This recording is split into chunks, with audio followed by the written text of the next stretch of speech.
नमस्कार, स्वागत है आपका टीवी 9 भारतवर्ष के स्पेशल शो में। आपके साथ मैं हूं सुमेरा खान। शुरुआत करते हैं इस बुलेटिन की इस वक्त की बड़ी खबर के साथ। ईरान पर हमले का काउंटडाउन शुरू हो चुका है। अब किसी भी वक्त तेहरान में बारूदी वर्षा हो सकती है, लेकिन इस बीच ईरान पर हमले को लेकर अमेरिका से बड़ी जानकारी सामने आ रही है।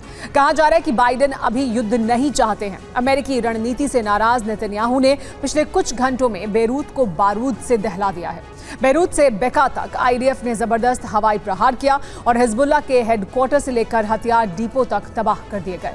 इस वक्त की बड़ी खबर इसी से संबंधित। बेरूत के रिहायशी इलाकों पर एयर स्ट्राइक की गई है इजराइल द्वारा। इजरायली सेना ने यहां बारूदी प्रहार किया है। एयर स्ट्राइक में बहुमंजिला इमारत को पूरी तरह से तबाह कर दिया गया। हमले में कई लोगों के मारे जाने की खबर भी सामने आ रही है। ये बेरूत में हुआ हमला है। देखिए किस तरह से पूरी इमारत धराशायी हो गई इस बारूदी हमले में, इस बम वर्षा में जो इजराइल द्वारा बेरूत पर किया गया।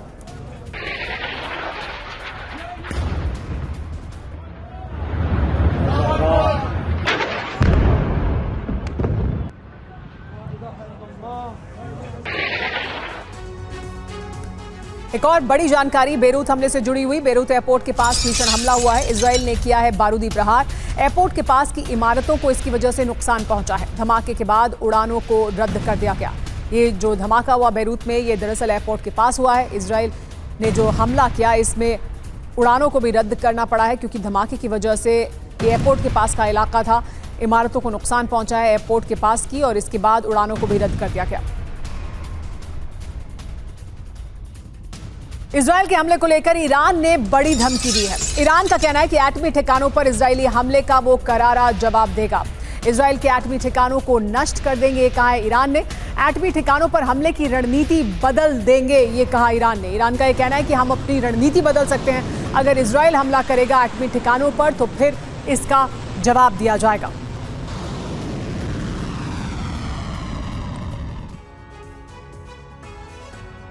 ईरान की परमाणु धमकी के लेकिन क्या मायने हैं, आइए समझ लेते हैं। दुनिया में परमाणु युद्ध का खतरा बढ़ा है। इजराइल ईरान के बीच परमाणु युद्ध हो सकता है। अगर ईरान के एटमी ठिकानों पर हमला हुआ तो ईरान इसका पलटवार करेगा। इजराइल के एटमी ठिकानों पर ईरानी हमला भी मुमकिन है। धमकी के बाद इजराइल पर हमले नहीं करने का दबाव बढ़ेगा। हमले की तैयारी पूरी हो चुकी है। इजराइल की सरकार युद्ध का मन बना भी चुकी है और अमेरिका से हरी झंडी भी मिल चुकी है। इसीलिए वॉर एक्सपर्ट्स मान रहे हैं कि अगले कुछ घंटों में ईरान पर इजराइल का पहला प्रहार हो सकता है। दूसरी तरफ ईरान भी पलटवार के लिए पूरी तरह से तैयार है। ईरान की मिसाइलें लॉन्च होने के लिए गोदाम से बाहर आ चुकी हैं। इसीलिए युद्ध की चिंगारी भड़कते ही अरब में एक महासंग्राम की आशंका है।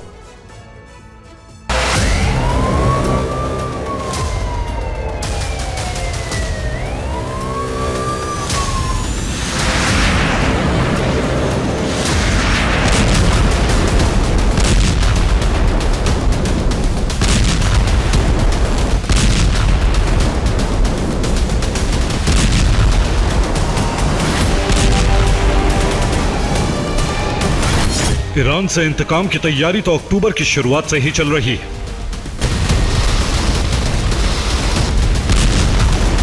हमले का ब्लूप्रिंट भी तैयार है।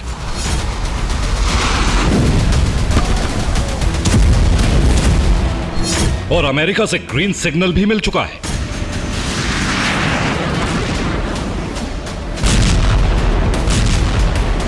इंतजार था तो बस एक सही मौके का।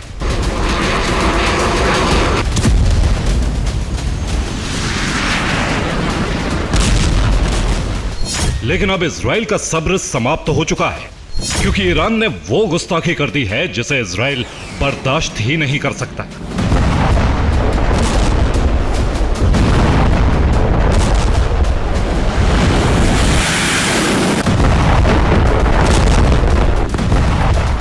इजरायली पीएम पर हमले के चंद घंटों बाद से ही इजराइल की सेना एक बड़े संग्राम के लिए कमर कस चुकी है।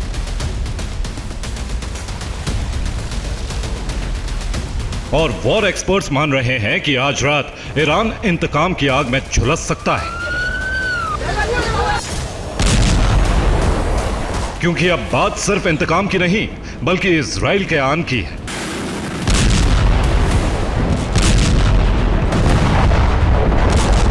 नेतन्याहू पर हमले के बदले का पहला चरण लेबनान में शुरू हो गया है।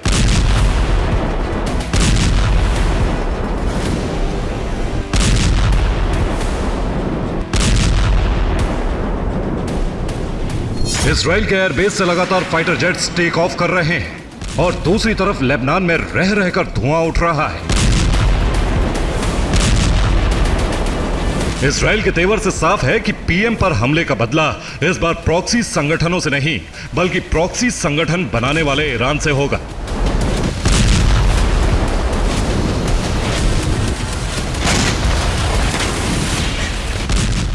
इजराइल के हमले के बाद नेतन्याहू जैसे ही कैमरे के सामने आए, उन्होंने ऐलान कर दिया कि इजराइल रुकने वाला नहीं है। חיסלנו את רב המרצחים יחיא סנוואר. אמרתי, אנחנו במלחמת התקומה.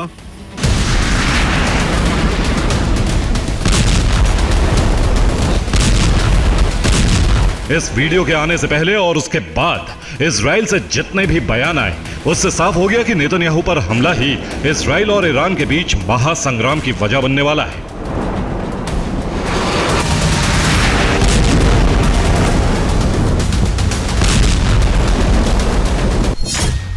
ईरान के जिन एजेंट्स ने मेरी और मेरी पत्नी की हत्या करने की कोशिश की, उन्होंने आज एक बहुत बड़ी गलती कर दी।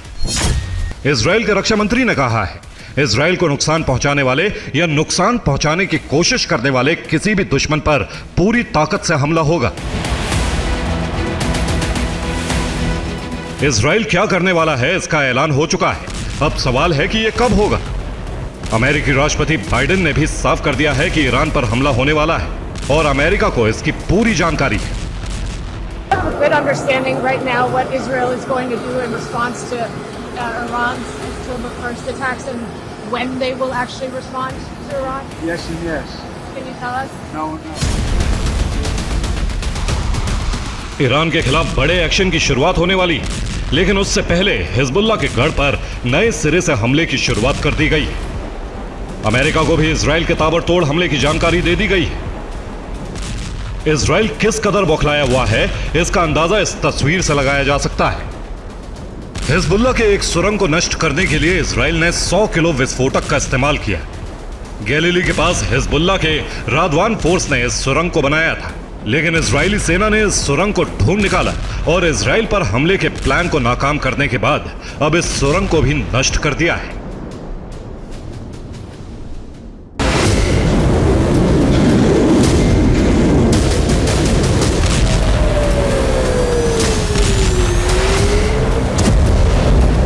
इजराइल के क्रोध से बचने के लिए हिजबुल्लाह के deputy general secretary Naim Qassem ने लेबनान छोड़ दिया है। रिपोर्ट के मुताबिक कासिम ने ईरान में शरण ली है।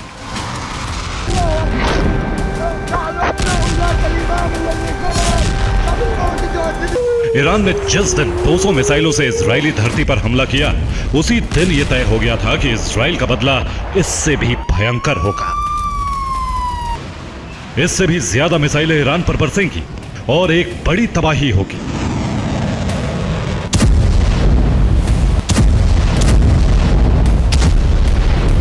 ईरान के हमले और उसके बाद इजराइल को मिल रही लगातार चुनौतियों ने आग में घी का काम किया है। और अब नेतन्याहू पर हमले ने इजराइल के संयम को खत्म कर दिया है।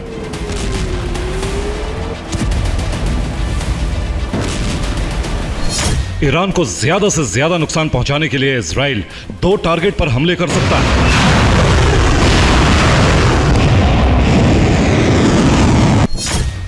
पहला है ईरान के न्यूक्लियर साइट और दूसरा है ईरान में तेल के बड़े ठिकाने। युद्ध और पलटवार की तैयारी ईरान में भी जारी है। ईरान सिर्फ खुद को बचाने की नहीं बल्कि पलटवार की तैयारी भी कर रहा है। इसलिए मुमकिन है कि रात में इजराइल के पहले प्रहार के साथ ही ईरान से भी हमले की शुरुआत हो जाए।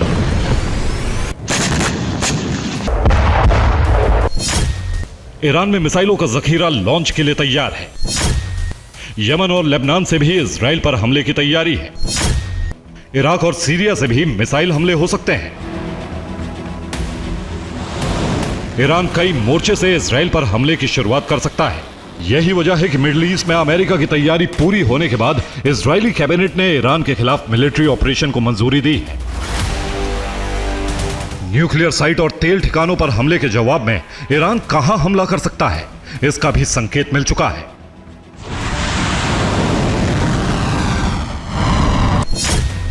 ईरान ने धमकी दी है कि इजराइल के सभी गैस फील्ड को निशाना बनाया जाएगा। इजराइल के सभी पावर प्लांट को टारगेट किया जाएगा। इजराइल की तमाम रिफाइनरी को नष्ट किया जा सकता है। ईरान के बदले का एक्शन प्लान भी तैयार माना जा रहा है। ईरान की कोशिश होगी कि इजराइल में पूरी तरह से अंधेरा कर दिया जाए और गैस और बिजली के लिए हाहाकार मच जाए। ईरान ऐसा कर भी सकता है क्योंकि ईरान के मुकाबले इजराइल आकार में बहुत छोटा है। ईरान का दावा है कि इजराइल में सिर्फ 3 पावर स्टेशन है। इजराइल रिफाइनरी भी बेहद कम है। ईरान के हमले से इजराइल में भारी संकट आ सकता है। अगर ऐसा हमला हुआ तो अमेरिका को सीधे तौर पर युद्ध में शामिल होना होगा। इजराइल की सुरक्षा के लिए अमेरिका मिडिल ईस्ट में एयरक्राफ्ट कैरियर से लेकर कई स्क्वाड्रन फाइटर जेट की तैनाती कर चुका है।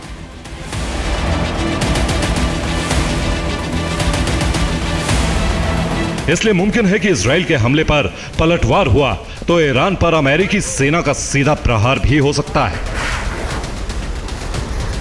Bureau report, TV9 Bharatvarsh. Iran पर हमले का नया प्लान क्या सामने आ गया है? क्या नया प्लान बनाया गया है? दावा यह किया जा रहा है कि ईरान पर हमले के लिए इजराइल ने अपना प्लान बदला है। इसकी वजह भी सामने आई है। नेतन्याहू की मौजूदगी में सिक्योरिटी कैबिनेट की अहम बैठक हुई। कई घंटे तक ये बैठक चली। ईरान पर हमले को लेकर सिक्योरिटी कैबिनेट में मंथन किया गया। नया वॉर प्लान क्यों बनाना पड़ा, ये जानना भी जरूरी है। अमेरिका से इजरायली प्लान के खुफिया दस्तावेज लीक हुए थे। ईरान से बदले में देरी को लेकर इजराइल में भी सवाल उठ रहे हैं। अब नेतन्याहू जल्द से जल्द और विनाशक बदला चाहते हैं और इस वजह से अब वॉर प्लान को बदला गया है।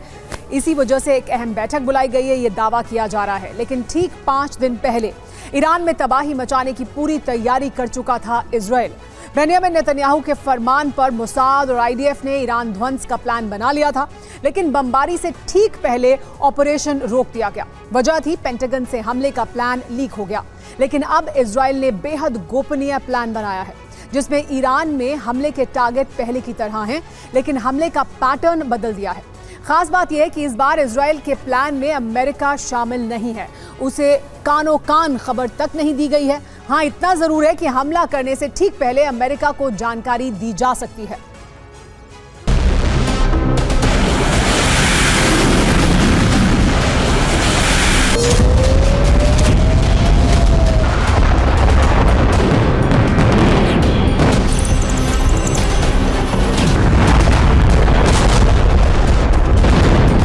न इजराइल डरा था, न इजराइल डरा है।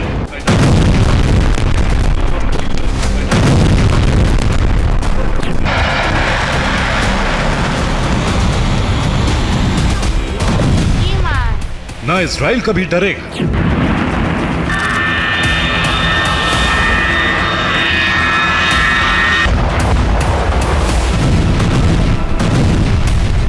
बस ईरान पर हमले का वक्त ही बदला है। अब बेंजामिन नेतन्याहू ने एक नया ब्लूप्रिंट बनाया है जो टॉप सीक्रेट है। इतना सीक्रेट कि पेंटागन तक को भनक नहीं है कि ईरान पर हमला कब होने वाला है।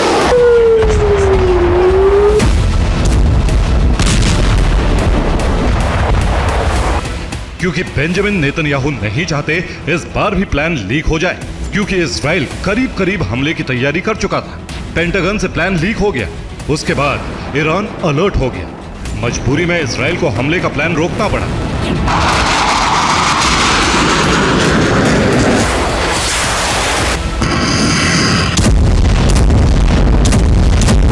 इजराइल जबरदस्त हमला करके ईरान के ऑयल रिफाइनरी और एटमी सेंटर को उड़ाने वाला था।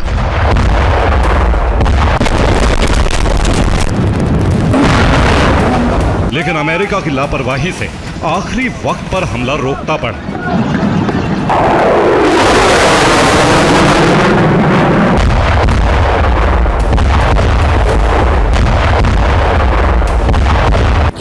15 अक्टूबर को इजराइल ने एयरबेस वॉर रेडी मोड पर डाल दिए थे। हमले के टारगेट फिक्स कर लिए थे। 16 अक्टूबर की रात में ईरान पर हमले का ग्रीन सिग्नल भी पेंटागन से मिल गया था। IDF air to surface missile से हमला करने वाला था। तभी मोसाद को इनपुट मिला और हमला रोका गया।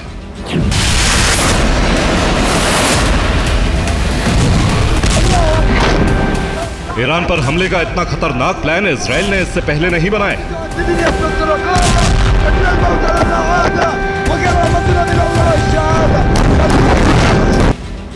दरअसल मोसाद ईरान की आंख में धूल झोंकने में लगा है कि इजराइल अभी लेबनान, सीरिया और यमन पर हमले में जुटा है। इतने में सीक्रेटली ईरान पर हमला किया जा सकता है। इजराइल को पलटवार की भी आशंका थी, इसलिए अमेरिका से मंगाए थर्ड सिस्टम की तैनाती कर दी, जिससे ईरान के हमलों को नाकाम किया जा सके।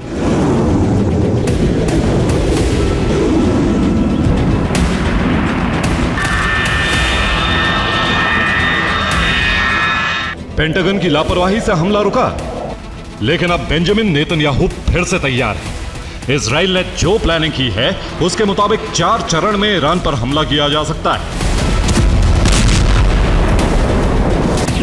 पहले फेज में ईरान के 3 ठिकानों को ध्वस्त किया जाएगा: तेल ठिकाने, सैन्य ठिकाने और मिसाइल लॉन्चिंग साइट।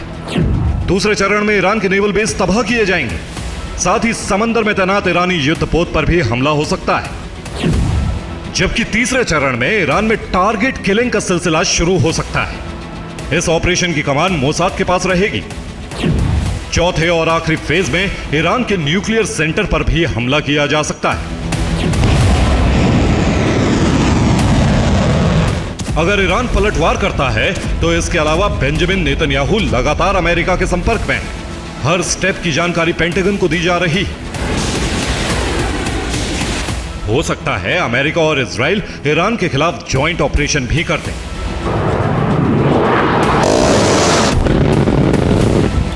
और इसके लिए बेंजामिन नेतन्याहू ने बाइडेन से बात की कि अगर इजराइल हमला करेगा तो अमेरिका उसे रोकने के लिए कोई बयान नहीं देगा। हालांकि इस दफा बेंजामिन का ईरान पर हमले का प्लान बेहद गोपनीय है।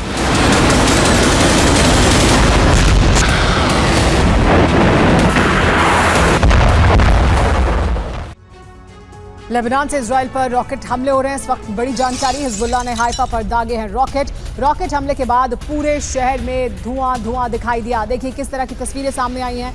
हिजबुल्लाह ने जो हमला किया उसके बाद, रॉकेट हमले के बाद पूरे शहर में धुआं दिखाई दे रहा है।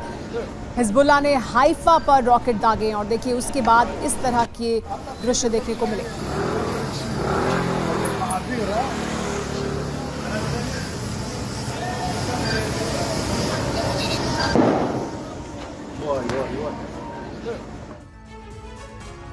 लेकिन इस बीच इजरायली वॉर प्लान पर बहुत बड़ी जानकारी सामने आ रही है। अमेरिकी लीक दस्तावेज पर बड़ा दावा किया गया है। बाइडेन प्रशासन ने लीक दस्तावेज को लेकर बड़ी जानकारी मिल रही है। तो कैसे हुआ लीक, इसको लेकर जानकारी मिल रही है। ईरान पर हमले का ब्लूप्रिंट लीक किस तरह से हो गया, इसको लेकर बड़ी जानकारी अब सामने आ रही है। तो दावा क्या किया जा रहा है आपको बता दें। दावा यह किया जा रहा है कि इजराइल ने जो प्लान बनाया था ईरान पर हमले का,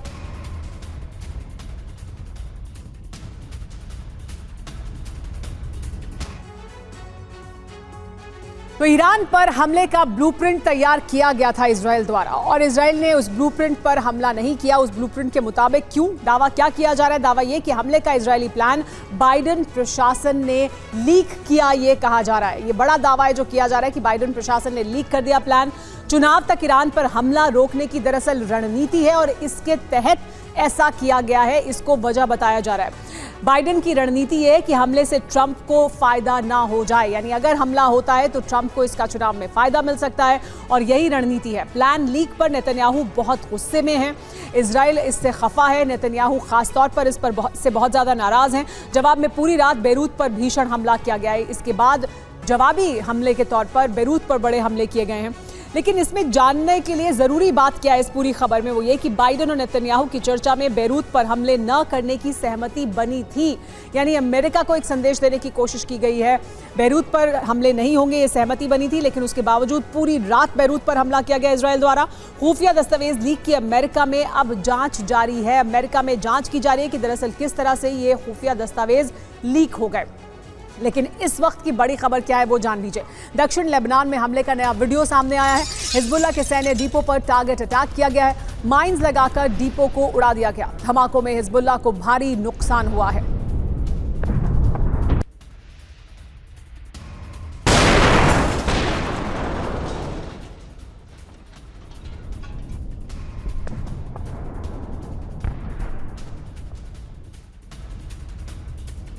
एक और बड़ी खबर बेरूत से। बेरूत में टीवी चैनल की इमारत पर भी हमला किया गया।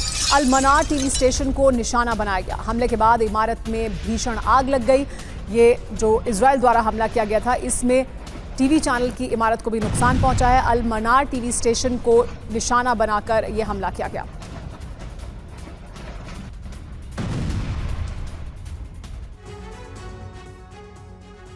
लेबनान में सर्वनाश जारी है। लेबनान में लगातार हमले किए जा रहे हैं। खबर क्या है वो जान लीजिए। बेरूत से बेका तक महाविनाशक प्रहार किया जा रहा है इजराइल द्वारा। नेतन्याहू पर हमले की कोशिश का बदला लिया जा रहा है हिजबुल्लाह से। लेबनान से हवाई हमले और बमबारी की जा रही है। इसके अलावा ड्रोन अटैक किया जा रहा है, यानी हर तरफ से हमले किए जा रहे हैं। 200 से ज्यादा और 15 लड़ाकू विमानों ने बम गिराए हैं। 30 ड्रोन से तबाही की गई है। इसके अलावा जो तबाही हुई है, जो नुकसान हुआ है इसकी वजह से वो भी जान लीजिए। बेरूत से बेका तक हथियार डिपो को तबाह किया गया है। हिजबुल्लाह के 3 कमांडर ढेर कर दिए गए हैं।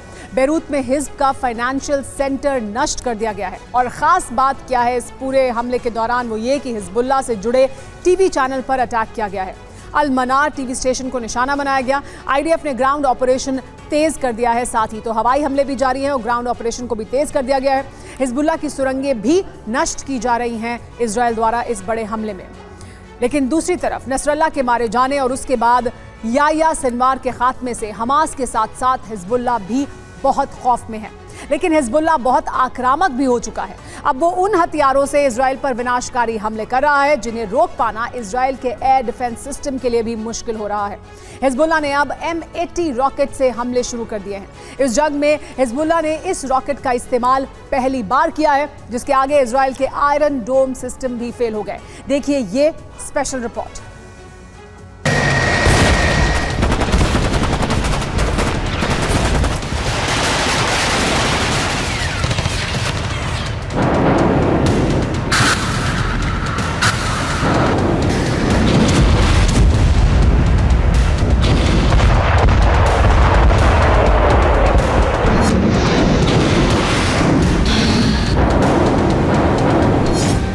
अपने वजूद को बचाने के लिए हिजबुल्लाह आखिरी कोशिश कर रहा है।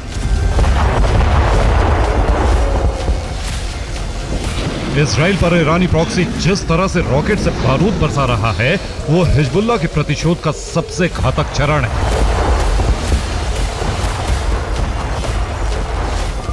हिजबुल्लाह के हमले के बाद इजराइल के आयरन डोम फेल दिख रहे हैं। हिजबुल्लाह ने इजरायली धरती पर विनाश का प्रण कर लिया।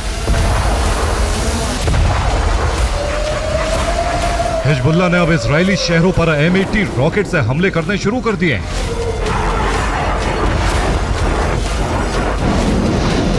कहा जा रहा है कि इजराइल के साथ युद्ध में इस रॉकेट का इस्तेमाल ईरानी प्रॉक्सी ने पहली बार किया है।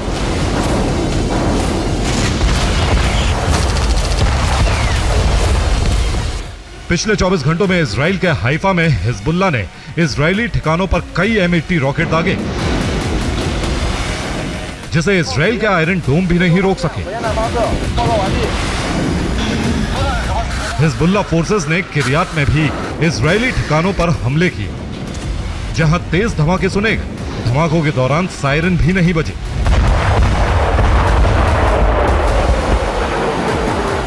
हाइफा में इन हमलों से हिजबुल्लाह ने इजरायली सेना को बड़ी चुनौती दे दी। उधर इजराइल और लेबनान के बॉर्डर पर रास अल नाकौरा से भी इजरायली बेस पर कई रॉकेट दागे गए।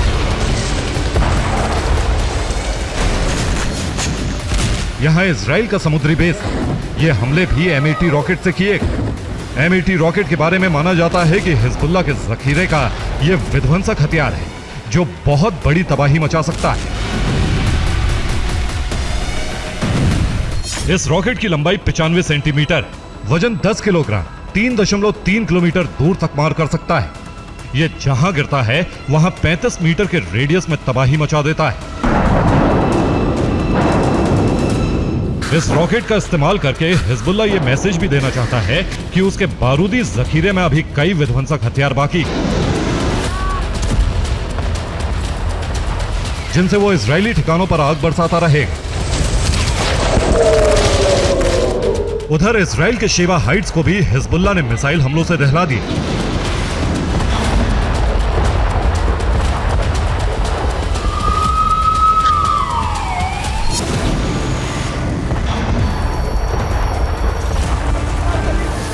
पिछले 24 घंटों में लेबनान की तरफ से 70 मिसाइलें इजराइल पर दागे गए। ये सभी मिसाइल वेस्टर्न गैलिली पर बरसाए गए। हालांकि इजरायली एयरफोर्स ने हिजबुल्लाह के कुछ मिसाइलों को इंटरसेप्ट करने का दावा किया, लेकिन सच यह है कि इजराइल के एयर डिफेंस हिजबुल्लाह के रॉकेट, ड्रोन और मिसाइल हमलों को रोक नहीं पा रहे हैं। कहा जा रहा है कि M80 rocket Israeli air defence को चकमा देने में माहिर है। यह भी दावा किया जा रहा है कि इजराइल के एयर डिफेंस और रडार को हैक कर लिया गया है। यह भी कहा जा रहा है कि इजराइल के एयर डिफेंस और रडार में कोई तकनीकी खराबी आ गई। ऐसा इसलिए कहा जा रहा है क्योंकि पिछले 72 घंटों से इजराइल के एयर डिफेंस हिजबुल्लाह के हमलों को रोकने में नाकाम रहे हैं। हिजबुल्लाह ने शनिवार को भी हाइफा में 30 से ज्यादा रॉकेट दागे थे। कई रॉकेट इजराइल की तेल और गैस रिफाइनरी के पास गिरे थे। कहा गया कि अगर रॉकेट रिफाइनरी को हिट करते तो बहुत बड़ी तबाही आ सकती थी। शनिवार को हिजबुल्लाह ने हाइफा में इजराइल के नेवल बेस को भी उस समय दहलाने की कोशिश की थी जब उसके कई रॉकेट इजरायली बेस के पास गिरे।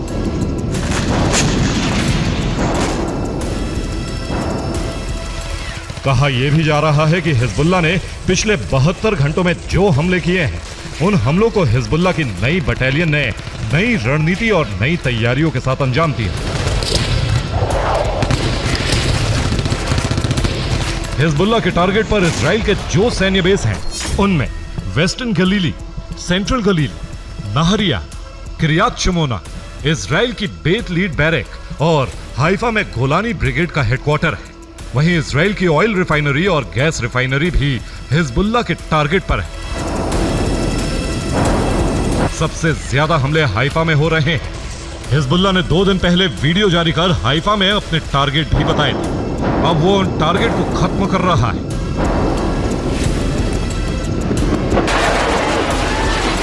आपको याद दिला दें कि कुछ दिन पहले हिजबुल्लाह ने इजरायली बेस पर हमले के लिए ईरान की नस्र 1 मिसाइल का भी इस्तेमाल किया था।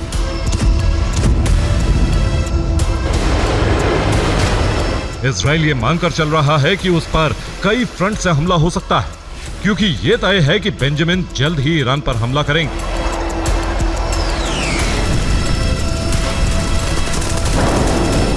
ऐसे में ईरान और उसके प्रॉक्सी बड़ा पलटवार करेंगे। इसीलिए इजराइल अमेरिकी हथियार थाड के जरिए बॉर्डर को सुरक्षित बना लेना चाहता है।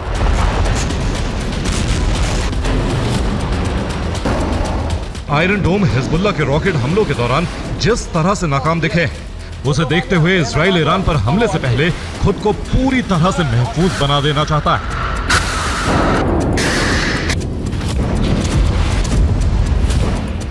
इजराइल ने डिफेंस सिस्टम का एक ऐसा चक्रव्यूह तैयार किया है जिससे न सिर्फ लेबनान से हिजबुल्लाह के रॉकेट हमले फेल किए जा सकते हैं, बल्कि यमन से मिसाइल दाग रहे हूती के मंसूबे भी खाक में मिलाए जा सकते हैं।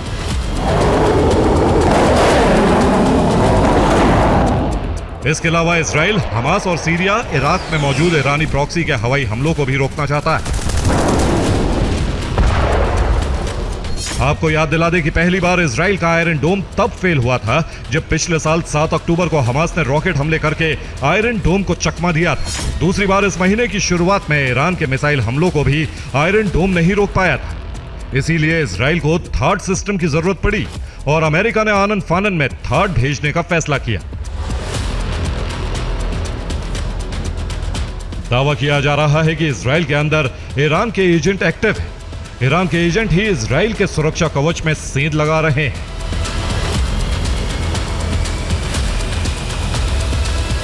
ये बात तब पुख्ता हुई जब हाल ही में इजरायली खुफिया एजेंसी शिन बेत ने ईरान के 2 जासूसों को गिरफ्तार किया था। अक्टूबर के महीने में हिजबुल्लाह ने इजराइल पर सबसे बड़े हमले किए हैं, जिनमें इजराइल को सबसे ज्यादा नुकसान उठाना पड़ा है। Bureau report, TV9 Bharatvarsh. Hezbollah ने इजराइल का एडवांस्ड ड्रोन गिरा दिया है। हेमीज 900 ड्रोन को नष्ट किया गया है। लेबनान में हमले के दौरान मार गिराया गया ये ड्रोन। ड्रोन की कीमत $5 मिलियन है और इस ड्रोन को मार गिराया गया। ये $5 मिलियन का ड्रोन है जिसे लेबनान में हमले के दौरान मार गिराया गया। एक और बड़ी खबर, ईरान की इजराइल को विध्वंसक धमकी, जैसा हमला होगा वैसा ही जवाब भी मिलेगा। ईरान के विदेश मंत्री अब्बास अरागची ने यह कहा है कि इजराइल पर मिसाइल हमला आत्मरक्षा में था, लेकिन जैसा हमला होगा वैसा ही जवाब मिलेगा। ईरान लेकिन एक बार फिर तैयार है। बारूदी हाहाकार इसकी वजह से क्या होगा, ईरान पर हमले का जवाब उसी अंदाज में देंगे, ये साफ किया है ईरान ने। ईरान बार बार यही दोहरा रहा है। इजराइल से सभी टारगेट की पहचान हो चुकी है। इजराइल में सभी टारगेट की पहचान हो चुकी है। इजराइल के सभी सैन्य टारगेट की पहचान कर दी गई है। ये अब्बास अरागची जो विदेश मंत्री हैं ईरान के, उन्होंने कहा है हम युद्ध नहीं चाहते, लेकिन जंग थोपी गई तो हम छोड़ेंगे नहीं। यानी अगर जंग होगी तो फिर हम पीछे नहीं हटेंगे, ये कहना है ईरान के विदेश मंत्री का। क्या इजराइल से पहले ईरान हमला करने वाला है, इसकी वजह से बड़ा सवाल ये उठ खड़ा हुआ है। सवाल ये भी कि क्या ईरान ने हमले के लिए नया प्लान तैयार कर लिया है, कि सिर्फ इजराइल ही नहीं ईरान भी प्लान तैयार कर रहा है। क्या धमकी के पीछे इजराइल पर दबाव की रणनीति है, ये बड़े सवाल इस बयान के बाद उठ खड़े हुए हैं। इजरायली हमले के बाद बेरूत में लेकिन दहशत है। बेरूत शहर छोड़कर जाते हुए दिखे हैं लोग। इजराइल ने बेरूत में किए हैं जबरदस्त हमले, लेकिन बेरूत में जबरदस्त रात भर हमले होने के बाद, बमबारी होने के बाद बेरूत से लोग शहर छोड़कर जाते हुए दिखाई दिए। इजरायली हमले में दहला है बेरूत शहर। हिजबुल्लाह के फाइनेंशियल सेंटर पर अटैक किया गया। हिजबुल्लाह के गढ़ में IDF ने विध्वंस किया है। इजरायली हमलों में हिजबुल्लाह को भारी नुकसान पहुंचा है।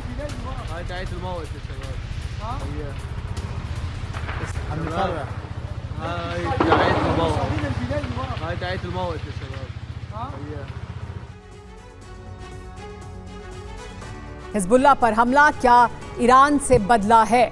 क्या ईरान से बदला लेने के लिए बड़ा हमला किया गया? हिजबुल्लाह को आर्थिक नुकसान पहुंचाने की ये रणनीति है। इजरायली डिफेंस फोर्स का हिजबुल्लाह के बैंक अल कर्द अल हसन पर हमला एक बड़ी रणनीति के तहत किया गया है। हिजबुल्लाह का सबसे बड़ा बैंक एयरपोर्ट के पास था। इजरायल ने एयरपोर्ट के पास कई बार हवाई हमले किए। खास बात यह है कि ईरान से बैंक के जरिए हिजबुल्लाह तक पहुंचता था पैसा। ईरान और हिजबुल्लाह के कनेक्शन को खत्म करने की दरअसल कोशिश की गई है, लेकिन क्या हमास चीफ याह्या सिनवार के साथ बड़ा षड्यंत्र हुआ, ये भी एक सवाल है जो उठ खड़ा हुआ है। क्या हमास की गद्दारी की वजह से याह्या सिनवार मारा गया? ये सवाल इसलिए उठ रहे हैं क्योंकि याह्या सिनवार 1 साल तक अभेद्य सुरंग में छिपा था, लेकिन अचानक सुरंग से बाहर आ गया और मारा गया। सवाल यही है कि आखिर वो सुरंग से बाहर क्यों आया? क्या हमास के लड़ाकों ने ही किसी साजिश के तहत उसे बाहर निकाला? सिनवार के अंत का अंतिम सत्य क्या है, जानिए।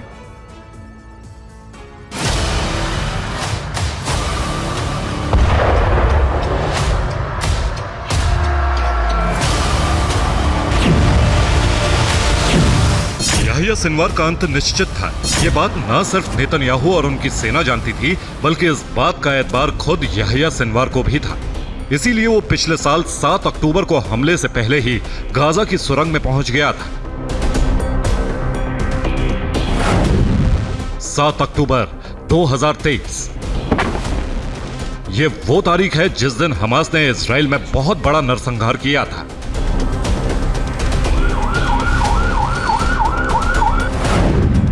6 अक्टूबर 2023 7 अक्टूबर से ठीक एक दिन पहले, यानी हमले से एक दिन पहले ही सिनवार अपने परिवार के साथ गाजा के सुरंग में पहुंच गया था।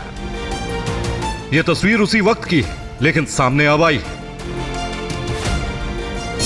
यह वीडियो 3 मिनट 9 सेकंड का है। सिनवार सुरंग में अपने बेटे और पत्नी के साथ पहुंचा था।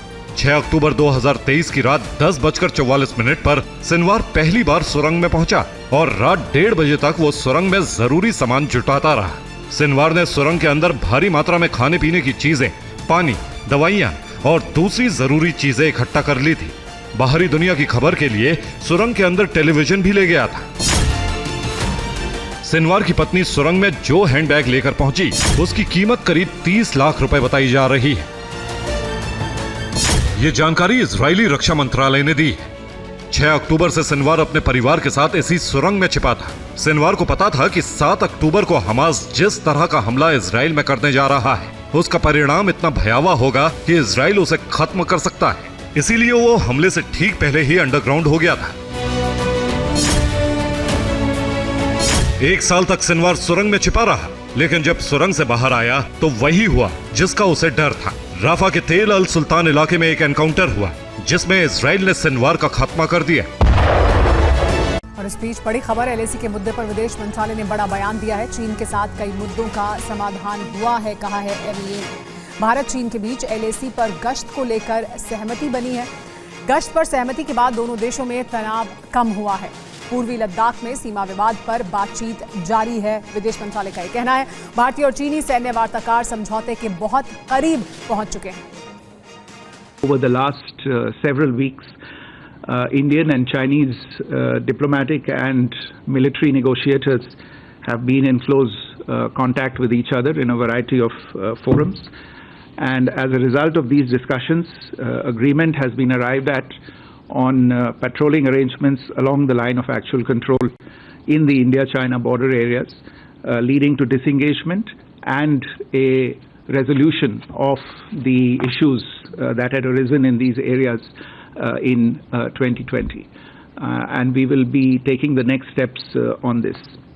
As far as the questions on a bilateral meeting are concerned, as you know, and as I said earlier as well, this is a multilateral event, though of course there is always a provision for bilateral meetings on the sidelines.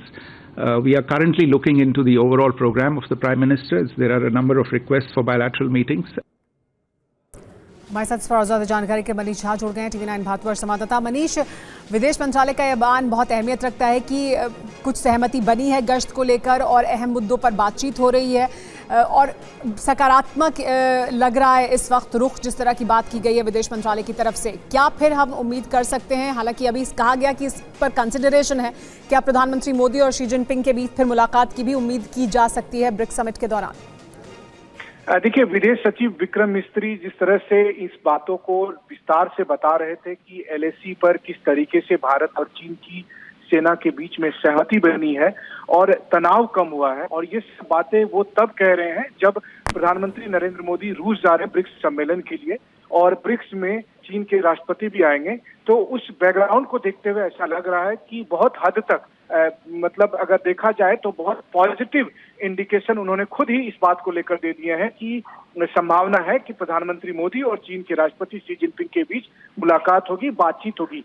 ये तब हो रहा है जबकि मई 2020 में हुए गलवान हादसे के बाद से दोनों नेताओं के बीच में कोई मीटिंग नहीं हुई है। बीते 4 साल के दरमियान कभी आमना सामना नहीं हुआ है। लेकिन अब जबकि प्रधानमंत्री मोदी और चीन के राष्ट्रपति शी जिनपिंग दोनों ब्रिक्स के सम्मेलन के लिए रूस के कजान में होंगे 22 और 23 अक्टूबर को, और उससे ठीक पहले विदेश मंत्रालय का यह कहना कि एलएसी पर भारत और चीन की सीमा के सेना के बीच में तनाव कम हुआ है, दोनों में सहमति हुई है कि वो पीछे हटेंगे, तो निश्चित तौर पर यह बहुत बड़ा सकारात्मक संदेश है और बहुत हद तक उस मीटिंग के लिए संकेत भी है जो लगातार TV9 भारतवर्ष अपने दुनिया भर के दर्शकों को बता रहा है कि रूस में मोदी और जिनपिंग की मुलाकात होने जा रही है और इसके लिए सब बैकग्राउंड तैयार किया जा चुका है। इससे पहले NSA अजीत डोभाल और चीन के विदेश मंत्री के बीच में मुलाकात हुई थी जब दोनों नेता रूस में मौजूद थे।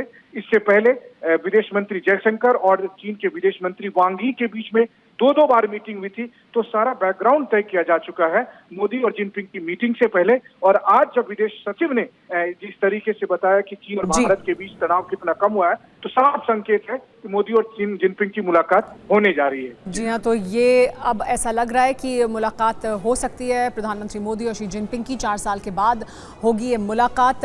गलवान के बाद से मुलाकात नहीं हुई है, लेकिन बड़ा बयान विदेश मंत्रालय की तरफ से जिसमें कहा गया है कि गश्त को लेकर सहमति बनी है। पूर्वी लद्दाख में जो तनाव है उसको लेकर भी बहुत हद तक बातचीत आगे बढ़ी है और जल्द ही इसमें भी कोई ना कोई बात निकल कर सामने आएगी, यानी कोई सुलह इस पर भी आगे हो सकती है।